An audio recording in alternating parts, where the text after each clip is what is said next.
บายดีทุกคนสบายดีเดินทางมากะเกือบจะฮอดชั่วโมงแล้วทุกคนจากที่เขาจอดพักรถบางหันเนาะก็เดินทางมุ่งหน้าสู่วิระบุรีตอนนี้เขาก็ฮอดจุดหมายอันนี้มาฮอดจุดหมายเถื่อเนาะครับกับประมาณครึ่งเนาะครึ่งเส้นทางอยู่ระหว่างกลางเนาะหลังจากขึ้นลงนูตัวนี้เนาะก็จะขึ้นไปแดนเมืองจุดที่มีป้อมตำรวจเนาะจะเป็นจุดแดนเมืองระหว่างวิระกับสิโปนเวลาถ่ายบรรยากาศงัวเป็นงัวป่าผมเป็นงัวป่างัวประชาชนชาวบ้านนั่นแหละหากินหญ้ากินยังตามขอบต้นทางเนี่ยภูเขาลำเนาไผ่พี่น้องธรรมศาสตร์ยังบริสุทธิ์เนาะน้ำมงน้ำไม้บางเทื่อเขาเล่นรถตอนกลางคืนมีหอดกระลอกมีหอดไอ้พวกหนูมันวิ่งข้ามถนนในบรรยากาศธรรมชาติ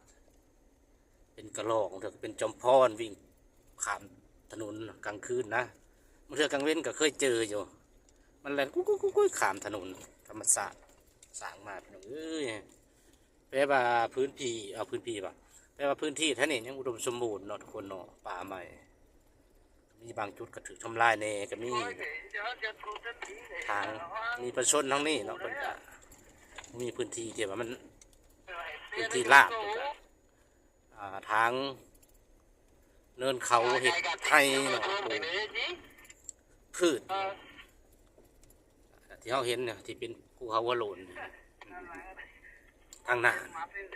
อาซิเมนบางเพิ่นเห็ดสวนเนาะเห็ดไทยตะกอนบ้านมันเป่าเป็นมันก็เหลือจะเป็นทุ่งหญ้าจากต้นไม้ใหญ่ค้างไปก็ที่เหลือไว้ก็อาจจะเป็นหญ้าเหมาะสำหรับการเลี้ยงสัตว์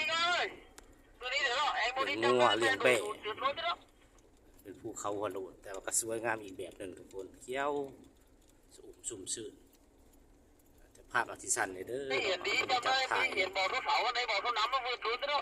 เสียงภาษาหนองไอเบียดเด้อภาษาไอเบียดไอ้น้องเบียดบอกฟังทางพิทยุนี่ก็จะเป็นพาขยเนาะใกล้จะหอดเขตแดนเมืองแล้วทั้งมุ่งหนาไปกับเมืองเขตแดนเมืองวิระบุรีกับเมืองเซโปนเนาะคักคือกันเนาะเป็นไปอย่างชมวิวถ่ายทิวสูงๆเด้สีงามขึ้นไปบนภูเขาโอเคทุกคนก็เก็บภาพบรรยากาศมาฝากสำเนีเด้อสำหรับการเดินทางของบ่าว